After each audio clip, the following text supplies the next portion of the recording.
everybody, Katie Blanchard here, Schroth Method physical therapist. Today we are going to go over my top 3 glute exercises to support the spine with scoliosis. So if you are on here live, please comment the word live below in the comments so that I know you're on. And if you're on the replay, please comment the word replay so that I know you're watching and I can thank you for being on here.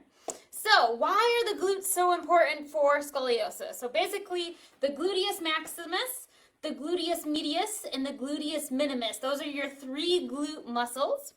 And the glute med, which is the middle glute muscle in the butt, is the most important for stabilizing the hips and stabilizing the spine. So your spine connects to your pelvis and your hips. So if we can get the glutes to be nice and strong, it will help out our back.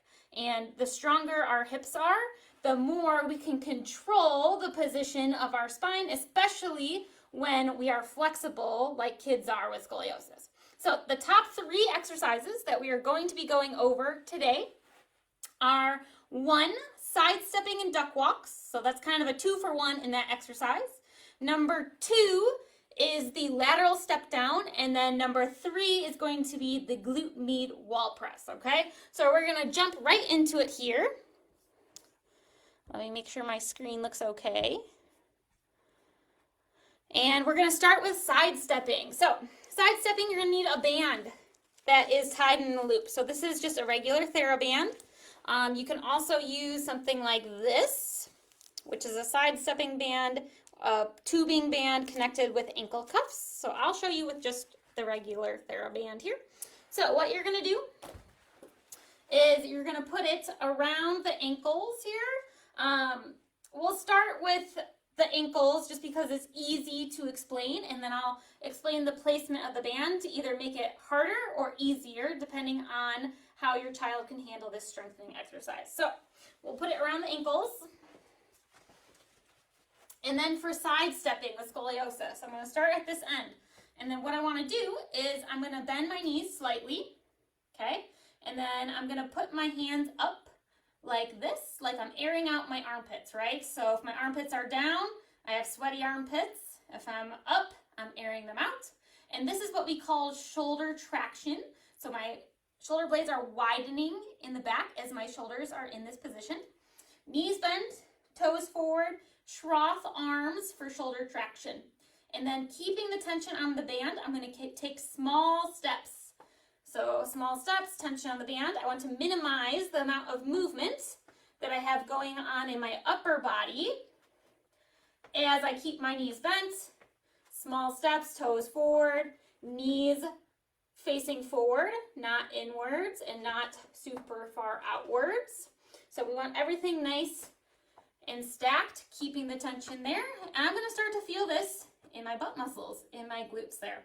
So keys for success: knees slightly bent, toes facing forward, tension on the band, elbows high. Minimize upper movement of the trunk, so we don't want to look like a crab, right? So none of this kind of crazy stuff, because that's going to emphasize side bending, which is not the best to do repetitive side bending for scoliosis. Neutral spine, arms high, movement comes from the bottom half of the body, okay? So back and forth, both directions, and usually what I have people do is like 3 or 4 laps for about 30 feet each direction, okay? So that's sidestepping. Now let's go over duck walks. So a duck walk, similar, same position on the band, but now I'm gonna have my feet forward again, slight bend in the knees, same thing, shoulder traction bilaterally. I'm just going to take tiny, tiny little steps here. So keeping the tension on the band, and it's more of a shuffle. So my feet are staying nice and wide, and I'm keeping the tension the whole way, and then I can go backwards on the way back. Okay, so more of a shuffle, less of a stepping pattern, okay? And I'm going to feel this more on the sides of my hips here, okay? So just a different portion, targeting that different portion of the glute muscle. So again, from the front, toes forward, knees bent, arms shoulder traction, and then just tiny steps forward, okay? We're not taking massive steps, and then same thing on the way back, Okay, so that's duck walks. Sidestepping duck walks, 2 for 1. Great glute exercise and a little bit of fun. So ways to progress or regress.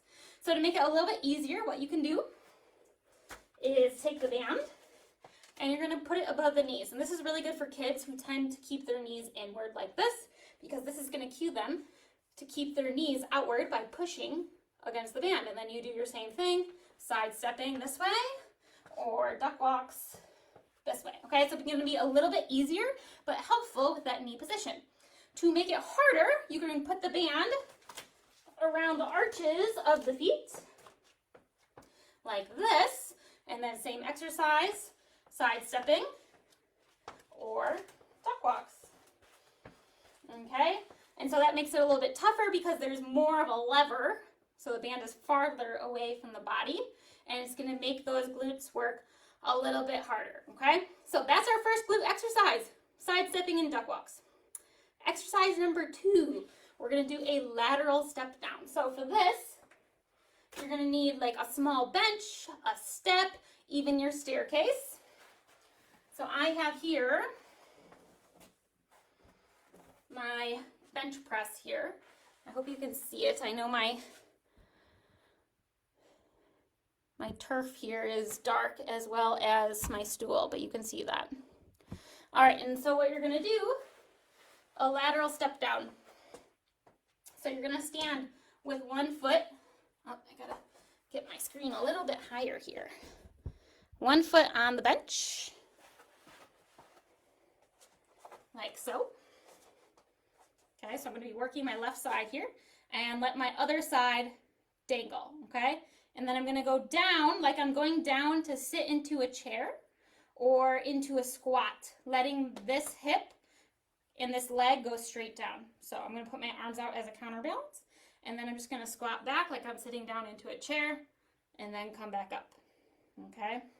So I'm letting my one leg dangle as I work the standing leg. And what I want to focus on is keeping this knee nice and straight as I go down, controlling and pushing through my heel to come back up. So this is a lateral step down. You can do higher or lower steps. Higher the step or bench, the harder it's going to be to keep that knee nice and straight. But this one is all about control, going down and coming back up. And the key is counterbalance with the arms. And then you want to make sure that your body is stacked. So we want to have shoulders, hips, and foot that's standing in line, 1, 2, 3 here. And we want to make sure that we're not bending one way or another to keep our balance, okay? So again, you're going to go straight down like you're sitting into a chair. My butt goes back behind me and back up. So let me show you from the side angle.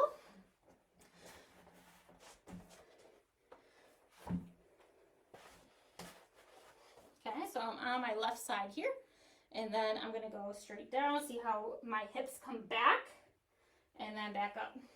So hips are going back this way to make sure that my knee isn't going super far forward like this. Okay, so we'll just do 2 or 3 reps to show you the lateral step down exercise, and you're going to feel this in the glute of the standing leg. All right, so nice and slow, and that one is all about control. Perfect. So that's glute exercise number 2. If you're on here and you're still with me, please comment with any questions you may have, and I'll try to answer them live for you.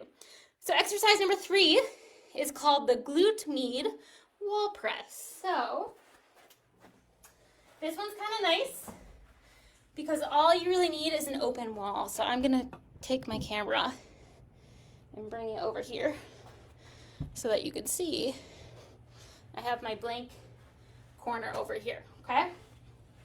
So what you're going to do is you're going to stand super close to the wall, but make sure that my shoulder is not leaning against the wall, okay? So I'm close to it, not leaning. Then I'm going to stand on my outside leg right here. Let's see. I want to make sure you guys can see my feet and what I'm doing. Perfect. Okay. So close to the wall, stand on the outside leg, bend that outside leg, keep your balance, and then I'm going to take my inside outside leg, and I'm gonna push it into the wall, okay? So again, my shoulder's not touching the wall. I'm not leaning away from the wall. I'm stacked, shoulders, hips, knees, okay? But I'm standing all my weight on my outside leg, and I'm just gonna hold this for 30 seconds. And the key is that I continuously push with my inside leg into the wall this way, okay? So I'm pushing, pushing, pushing, pushing for 30 full seconds, and this glute on the outside here is gonna have to stabilize my hips and my pelvis, and so I'm gonna feel it in this butt muscle out here. What I wanna make sure is that I'm not bringing this front knee, dropping it in. We want it to be nice and straight and slightly bent as I continually push into the wall. So you're gonna push into the wall for 30 seconds, set a timer, and then you'll switch sides. So same thing. My shoulder is super close to the wall. You can see it from the other angle here. And then I'm gonna stand on my outside leg, slightly bend that knee, bring my inside leg slightly back and push it into the wall as I hold this position, stack shoulders, hips, knees, foot, and I continually push into the wall here with my inside leg, keeping this knee nice and stable and straight. And I'm just gonna hold this for 30 seconds. You could put arms out as a counterbalance.